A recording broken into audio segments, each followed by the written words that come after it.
So we'll probably, hopefully we get into wire gauges here. What are two categories of electrical cables? High or low and medium voltage cables constructed. We probably won't get that far in this class. What types of material are used for electrical cables and conductors? Y'all know the difference between a cable and a conductor?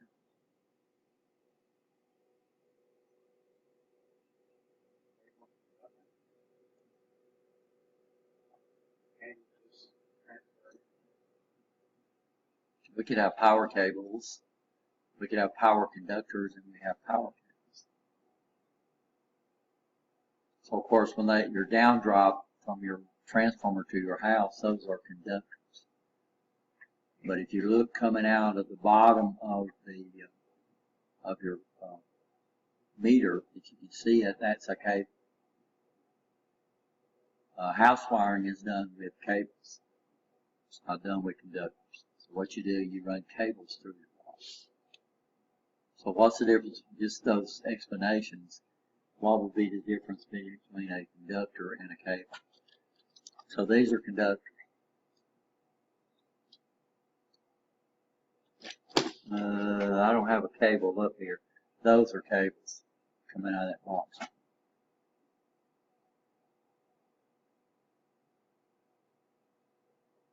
So a conductor is when we talk about conductors, we're talking about a single wire, right? You understand that? Or single unit. When we talk about cables, these are at least two conductors inside what we call a jacket. So if you ever run house wiring, you pull cables, right? You understand? Because there's three wires inside there. You have what we call a hot, a neutral, and then a ground, but they're all inside a common jacket. So y'all understand? So we got to have conductors, we got to have at least what?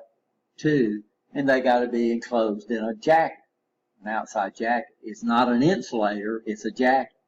There's a difference between an insulator and a jacket, which we'll look at in a minute.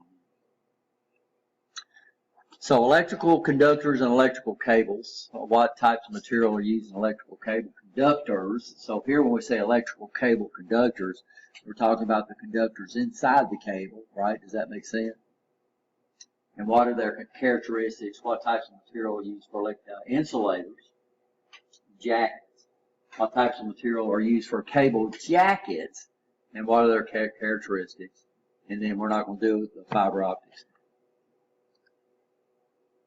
So we know now that electrical conductors, these are electrical conductors because we're in the copper section, they do one or two things. They're either going to do what? Provide power or provide communication or both. But okay? So that for the conductors coming in from your phone or do both. Your landline if you're not using of course, Alabama Power provides you power. Application, voltage, load, current, environment, ambient temperature, ambient moisture. Y'all know what ambient means?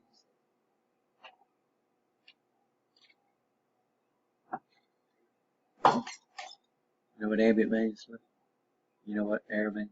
Ambient. Ambient means surrounding. So the surrounding temperature. So just because it's 90 degrees outside, it's not 90 degrees in your car, right? So we have kids and dogs get killed inside a car. If they were outside, they would not be killed because of the ambient temperature. The ambient temperature in the car is a lot higher than the outside air, right? You understand? So when we start doing the temperature of a conductor, it has nothing to do with how hot it is outside. It's how hot it is where the conductor goes through. Everybody understand that? So if your conductor ran through a boiler room or if your conductor ran through the ceiling of a house, then the ambient temperature would be a lot less. Moisture has nothing to do with it's raining outside or not. It's what the moisture content is where the conductor's at, right? You understand? And of course, environmental chemicals. This would be around where the conductor, this would also be ambient too. Everybody okay? Any problem? Communication cables use many of the same construction techniques as power cables, mainly use copper or some form of copper. The problem we have with copper is copper oxidizes real fast. So if we exploit these things in moist environments, and copper oxide is an insulator. So what they'll do is a lot of times they'll plate that copper, or they'll make an alloy out of the copper, not to reduce its resistance, to make it corrode a lot less. Okay, y'all understand that? Three main categories: coaxial we looked at. These are communication cables. High frequency signals and high power application. We're talking about in twisted pair. This is what's used by your telephone system, computer networking. We'll look at what we call UTP, which is unshielded twisted pair, and STP, which is shielded pair, twisted pair, low frequency signals, and low power application. We're not talking about power. We're talking about how much energy you can send through the cable. Everybody okay? And we'll look at some flat cable or ribbon cable. And we'll skip over this. We already looked at ampacity. What's ampacity? Yeah, the maximum amperage a metal conductor can carry. We'll look at anneal. That's when we heat treat it to make it more pliable. Right? You understand that, easier to bend. We'll look at the characteristic impedance, circular anneal. Probably not going to talk about cladding. I think I unplugged my computer. Did. We're not going to talk about cladding. We'll talk about coated wires. We won't talk about core. We'll talk about DB. Ductile, extruded, hard drawn, and hydroscopic. I'd have to go back and see what that is. I forgot. KC Mills, which is what we're going to understand. So our American wire gauge goes up to 4/0, which is about 460 millinches, right? Anything above 4/0 is going to be measured in what we call KC Mills or MCM. Now, what they do is they're using the Greek word here for 1,000, right? You understand? So MCM also stands for KC Mills. It's just a lot of cables are rated in MCM. So if you ever see MCM 250, that means 250 circular mills. Malleable, medium voltage, we're not going to look at mode. Ozone, we probably need to look. Plenum, we're going to look at. Soft drawn, thermoplastics, thermal setting, we'll look at these for insulators. Solid and stranded, y'all understand the difference between those two wires. So what's stranded? What's the difference between solid and stranded? And what would be the advantage of one over the other?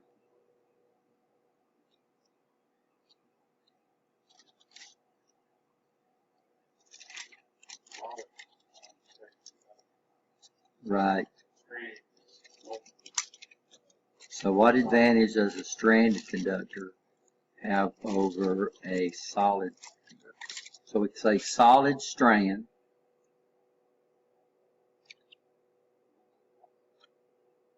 Well, we can use both of them outside. So here's the tube. So we can look at this.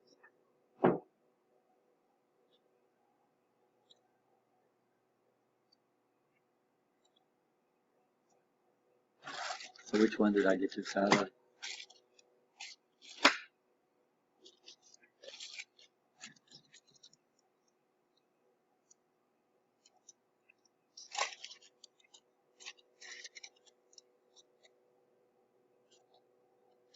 Yeah, no, that's not a true term either. We usually use solid in wiring, commercial and residential wiring. We use solid. Outside could be one of either. Your down drop, the wires that they run on your power lines, those are stranded. Your down drop is stranded.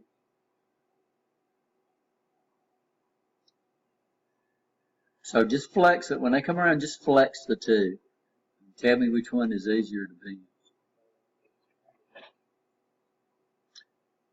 So this is the big advantage of stranded right here.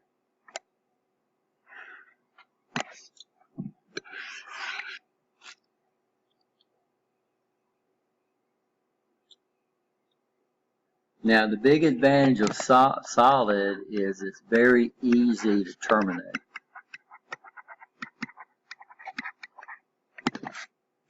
So you look at your house wiring, they take that thing and they just bend it and wrap it around a screw and tighten the screw down, right? Inside of wire nuts, they just twist them together and screw the wire nut down.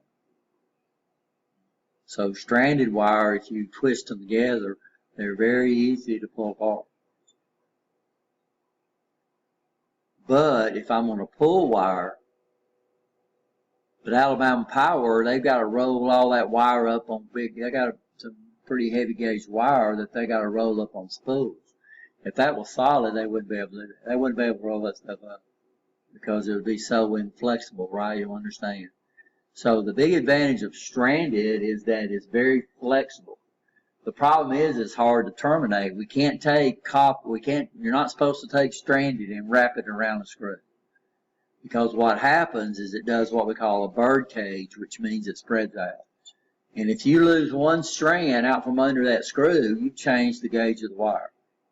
If you change the gauge of the wire, then you change its ampacity, right? You'll understand that.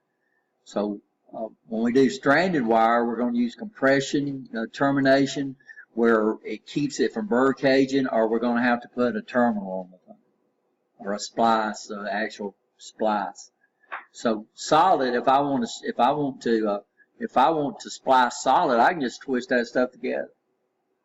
Stranded, we're going to have to use a mechanical splice. We're not supposed to twist it together. So we're either going to have to twist it together and solder it, or we're going to have to use a actual mechanical splice to do that.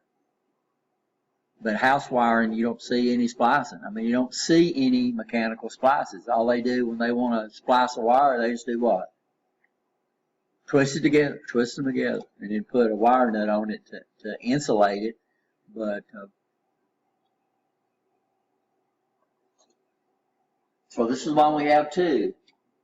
Solid is cheaper because when they don't have to run it through machines that twist those things together. Right, you understand. So stranded for the same gauge is going to be more expensive than solid. But if I'm going to run it through a bunch of stuff, then we want stranded because it's easier. It's a lot more flexible. So all your power cables that Alabama Power runs are stranded. Even if you saw them, but if you thought about it as being solid,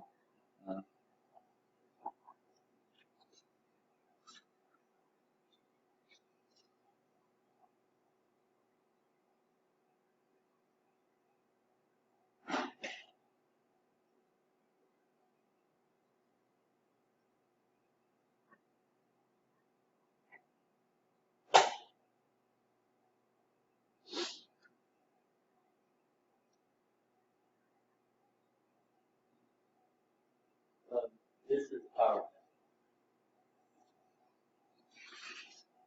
I can't read it, but just take it. I'll pass it. Now, of course, this is aluminum, and then what they do is they run a steel rod down the center to make it more stronger. So this is steel, and then this is the actual power cable, made out of aluminum.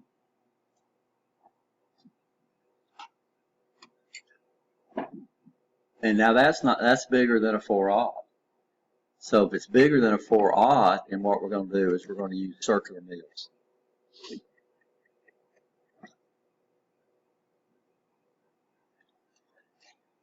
Soft drawn, heated and cooled to remove internal stress, softens the metal, low tensile strength, high elongation under stress. So a lot of your solids, you got to be careful, are actually soft drawn, which means they can be what? Stretched. If you stretch them, what's going to happen? To make them more pliable, but if you stretch them, then you're going to change the gauge.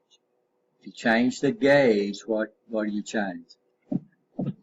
You change the resistance of the cable.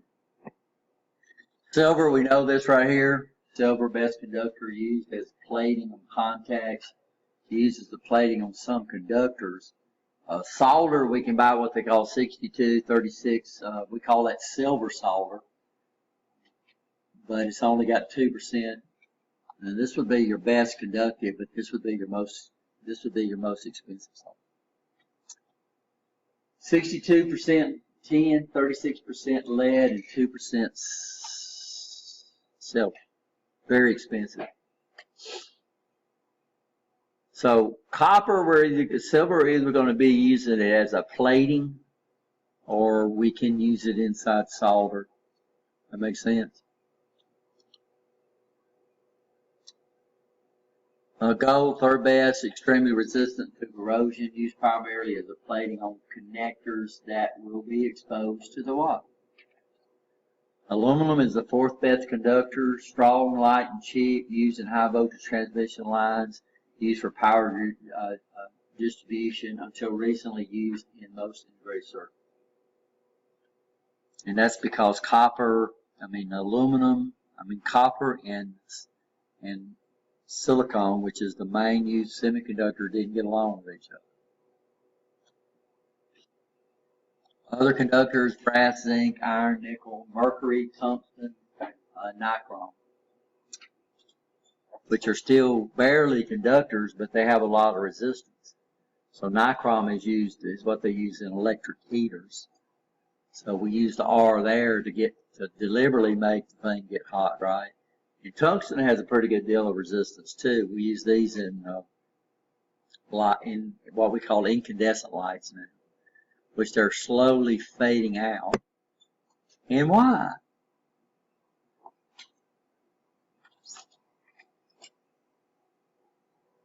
Because they're very inefficient. The amount of light we get out of them compared to how much energy they use. And they're slowly, 100 watts, nobody can make 100-watt bulbs in the United States anymore. They can't make them, but if somebody's got them on stock, they can still sell them. But eventually they're not going to be able to get them. And they're going to slowly phase out these incandescent bulbs. Move over there either to fluorescent, or even now, fluorescent is being taken over by LEDs.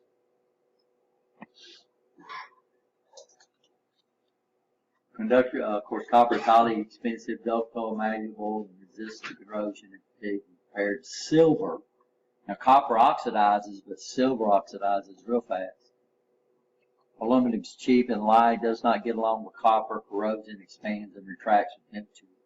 So, buddy, when you splice this stuff, you're going to have to take care of that corrosion, and you're going to have to make sure you don't let this stuff move around.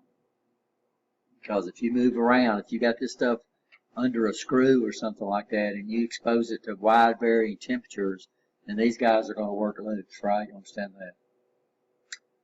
Anytime you terminate this stuff, you're supposed to coat it with that antioxidant that you get, or anytime you mix it with copper. Don't mix it with copper if you don't put that antioxidant on there, because it'll set up what we call electrolysis, and they will eat them up. And I'll see if I can find my copper and aluminum, or somebody spliced them together. Of course, silver and gold is used by what? Of course, everybody knows what an alloy is. What's an alloy? Two or more. You actually miss two or more. So solder is an alloy, right? Of course, we know what determines the resistance, right? The size, area of the conductor, the length of the conductor, the temperature, the ambient temperature. Of course, resistance goes up and temperature increases. Y'all okay there? That sounds like some good questions. American wire gauge, we looked at that, assigns a number to a conductor's size or diameter. The larger the number, the smaller the size. Everybody okay there? We looked at the American wire gauge, this guy right here. Everybody okay there? This is the actual formula, by the way, to calculate the wire number. Are y'all going to have to use that? No. Circular mills, this is what we wanted to get into. Circular mills and square mills. So conductors come in two basic shapes. They come in circles or squares or rectangles. Right? You understand that? All the conductors that we'll deal with this semester are going to be in circles.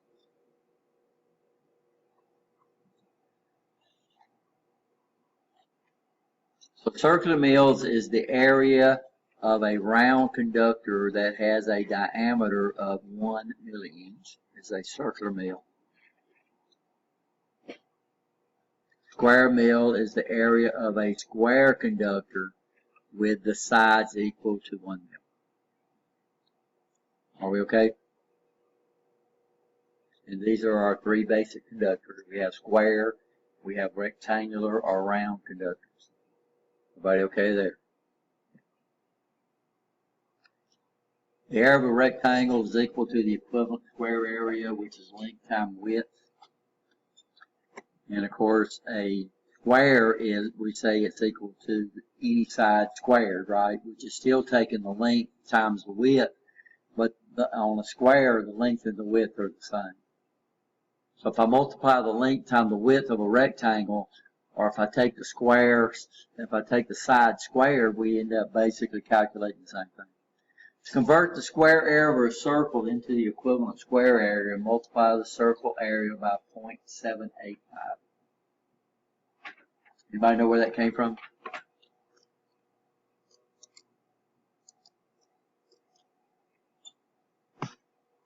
The equivalent square area, we measure area in square inches.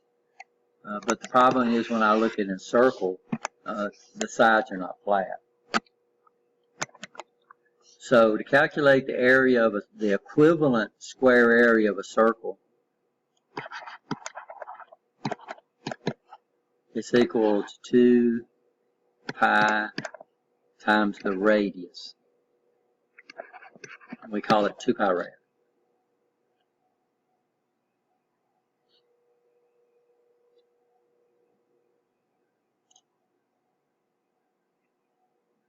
No, that's not it.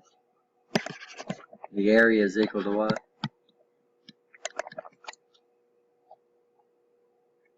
Pi r squared. That's the wrong formula. And I think I told you about my instructor says pi not squared, pi or round, right? Of course, most of the time when we're given the size of a conductor, we're not given the radius, we're given the diameter. And the problem with that is that if I would take all those, if I was going to calculate this square area, I would have to take that diameter and all those American wire gauges and divide it by 2. Right? You understand? Does that make sense? So I could come over here and I could say, okay, the area would be equal to pi times the diameter divided by 2 squared. That makes sense? Now if I square this, the area would be equal to pi times the diameter squared over 4. And that would be the same formula. Now what they did is, we realized this is over 1. So what they did is they just shifted around and said, okay, pi divided by 4 times the diameter squared. Y'all see what I did? And pi is a constant, 4 is a constant, and you come up here and multiply that out, you'd always get you'll get 0.785, excuse me. So a lot of people use that. So the area of a circle would be equal to the diameter squared times 0.785. Or you could use that right there. And so that's where the 0.785 came from. It's taking pi and divided by 4. So this is the way we would calculate. So if I knew the diameter, if I looked up the diameter in the chart, I could square it and multiply it by 785, and that would give me the equivalent square area, which determines the conduction capabilities of the conductor. So that's where the 0.785.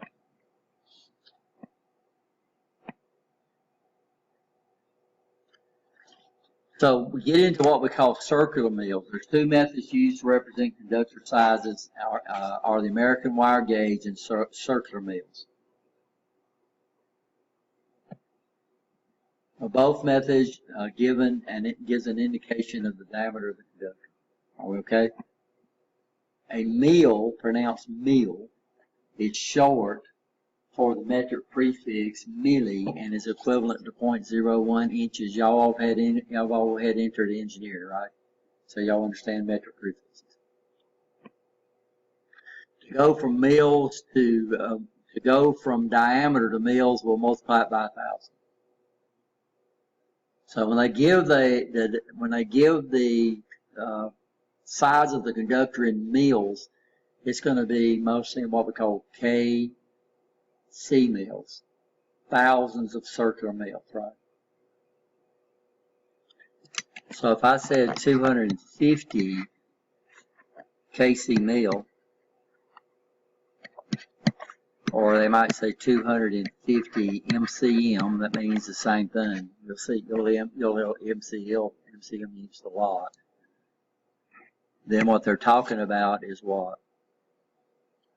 So I divide that by 1,000, and we would come up and get this.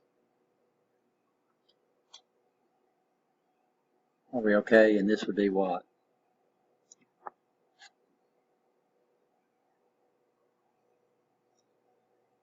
Well, that's not quite the diameter of the circle.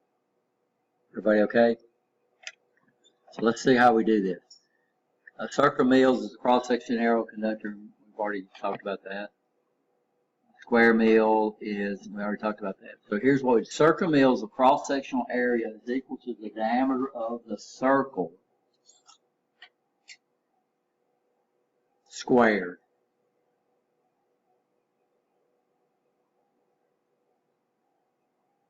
Everybody okay? So that means a 4/0 has 460.46. If I was going to convert that into KC mills, then what would I do with that? I would square it. Everybody got their calculator?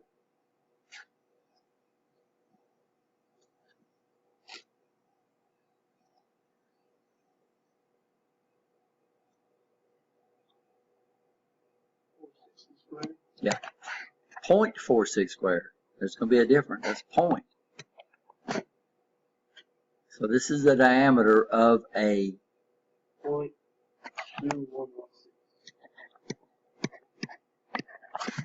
Okay.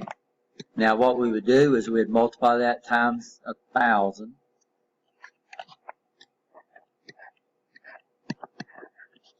And this would be the actual KC mill right here.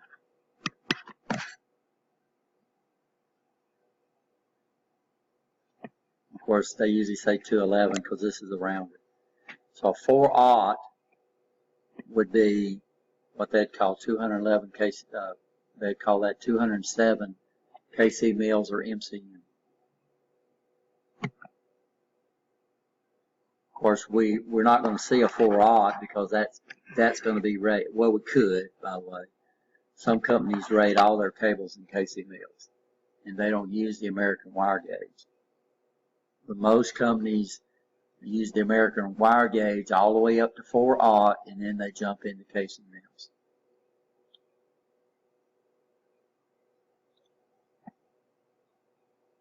So if I've got a 250 KC mill cable, or MCM, could be say with 250 MCM, what would be the diameter of the conductor? What would be the diameter? Well, I squared it to go from diameter to KC mills, so the diameter would be equal to the square root of 250 mills. That would be 0.025.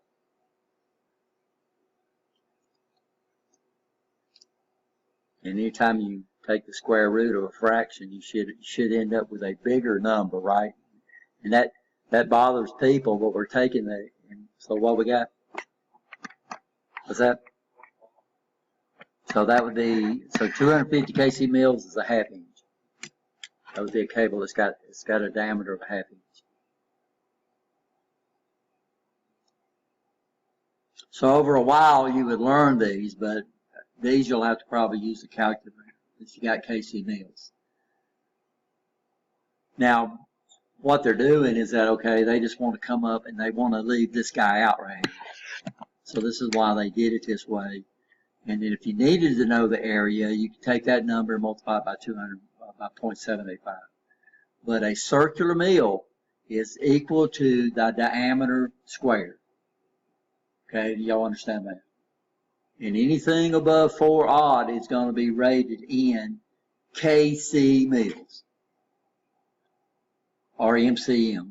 The MCM and KC Mill means exactly the same thing. So all your conductors now, they still use these over, but you got to be careful. Like over in Europe, instead of using inches, they're going to be using millimeters, right? You understand that? But the feature is still the same. So all you'd have to do, and that's why a lot of times your American wire gauge gives you the diameter of the cable in millimeters and also gives you the diameter of the cable in inches. So that way you'll be able to go no matter where you're at.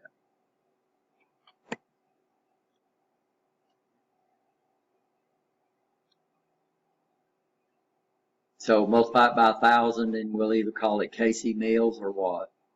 MCM. Y'all understand those two terms are used interchangeable. Are you okay? Any questions? Which you already know how to do this. Y'all have all had intro. We don't require intro to this class, so we'd teach it in a little more detail if we had some students in here that had intro to engineering. So cable splicing can be taken without that course.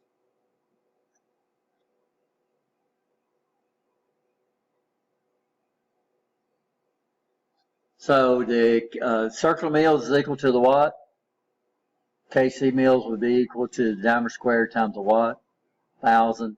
The diameter of it would be equal to KC Mills divided by 1,000. But you can divide and multiply by 1,000 in your head, right? All you got to do is move the fraction over. Just move the decimal point over what? 3 spots. The other way you'd move it, so the first time you'd move it to the right 3 spots. The next time you'd move it to the left 3 spots and take the square root of it, and that would give you the actual diameter, right? But this, you know, until you learn this, odds are you're going to have to use a calculator to do this, because a lot of people, you got these weird numbers like 250 KC Mills. It's going to be hard to do that in your head. I wouldn't even attempt that to do that in my head, right? But if you work with these cables all the time, then you would have a pretty good idea what they looked and what the diameter gauge was. And when does KC Mills usually take effect over here? That's anything above what? 4 aught. Anything below 4 aught, we usually use when they print it on the side. So what they usually do, this is not always true, especially little old tiny small cables. On your bigger cables, what they do, I don't know if this one's got enough on it to show y'all that. They'll print the KC Mills size of the conductor.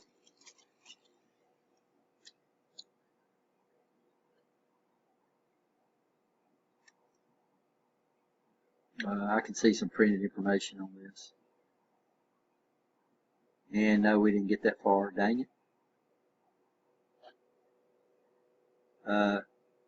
What they'll do on your big conductors, though, is they'll give you what the voltage the insulator's rated at, and then they'll give you the gauge of the conductor, not the insulator, the conductor, right? You understand that? The insulator is going to, what does the insulator determine?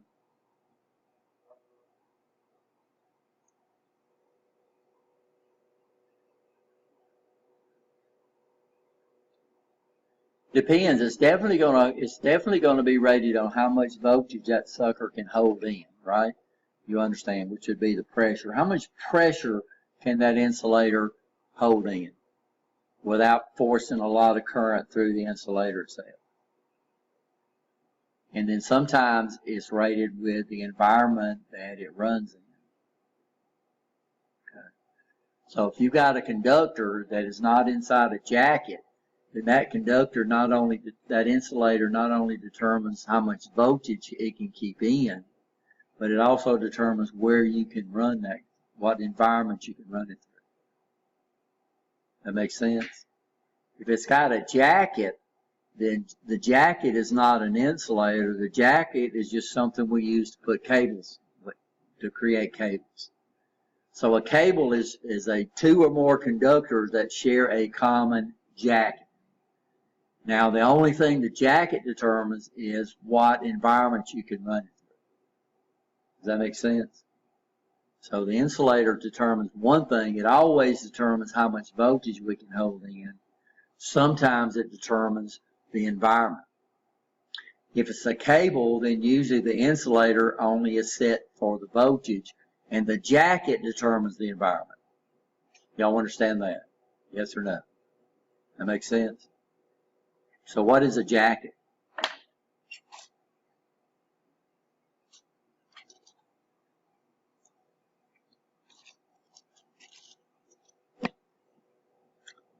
It's the outside coating or of a cable. So we don't have jackets unless we have one. Cables. So y'all do this. Convert a 18 gauge wire into KC mills. And in square meter area, of course, square meter area, you would take this and multiply it by what? 0.785. Y'all understand that? So some countries do KS mills, which is square mills. Some countries, we use either American wire gauge number, or we use KC mills or MCMs. So first of all, I look at my chart and do what? I would look up the diameter. So what's the diameter of an 18 gauge wire?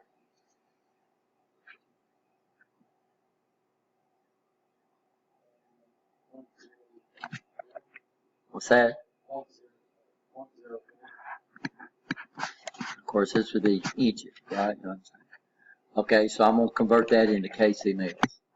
What I'm going to do is I'm going to take 0.4 and then I'm going to square it.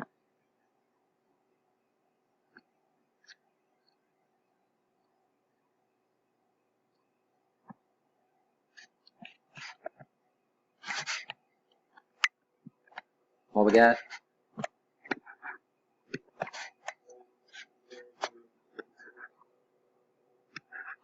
1.6. Then I'm going to multiply that times 1,000. By the way, if you got a calculator that does engineering notation, it's going to display this as milli. And that's going to be what? KC mills. So what we got? 1, 2, 3. So 1.6 KC mills. Then I would take the 1.6 KC mills and I'd multiply that times 0.785, and that would give me my square mil area.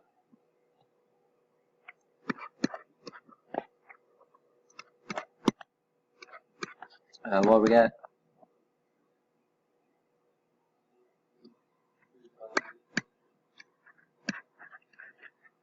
And of course, we would round that, and that would be the square mil area.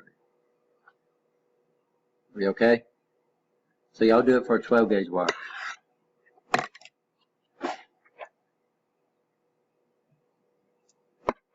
Then we'll move to using mechanical splices. So we'll go some of those. So what we're going to do is we're going to, inside these bags, you should have, I think, at least 7 conductors, I think. Got to wear your glasses. And we're going to look at the diameter in inches, which of course you're going to, by the way, the 8th one, there's 7 of them in the bag. And guess what the 8th one is? That big old thing we passed around. So, you understand that is not going to have an American wire gauge, because you can look at that and see that's over 0.46 inches. So that's the last one. Y'all can use this one right here. Eventually what I'm gonna do is I'm gonna, we'll have, we're gonna keep the lab forms and the lab separate. Cause I have this is nice and that I put it on the back of the form, but what happens if I change the form, I gotta go into every one of the labs and change the form in the lab.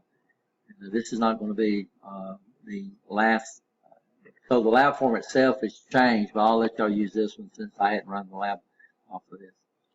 So what you're going to do is you're going to take your bag right here and you're going to pull out the wire number. So there's masking tape around each cable, and you're going to do what? You're going to measure the wire gauges. So you'll come down this column, then you're going to calculate the KC mils, right? And then this is supposed to, excuse me. So this is wrong. See? Then you're going to do the circular mil area, which we just did. You're going to do the KC mils, right? You understand that. Also called MCM, square mil area, and then you'll look up the diameter in the wire gauge. All that makes sense? So you know what we're going to do? I think it should have a bag number up here at the top. Hopefully. Yeah, so here's your bag number. That you'll put the bag when you get. And then, of course, make sure you put your name. By the way, make sure you write, just because you write your name here, these things don't stay together. At the end of the semester, what I'll do is I keep these. And then I'll be able to give these back to you if you want. I mean, you got to write your name on both of them. That way I know I don't have to write your name on this one. And then I'll know who to give the labs back because of this right here, right? Everybody okay? So I'll go ahead and run these off. Y'all ready? Y'all come over and get your bag.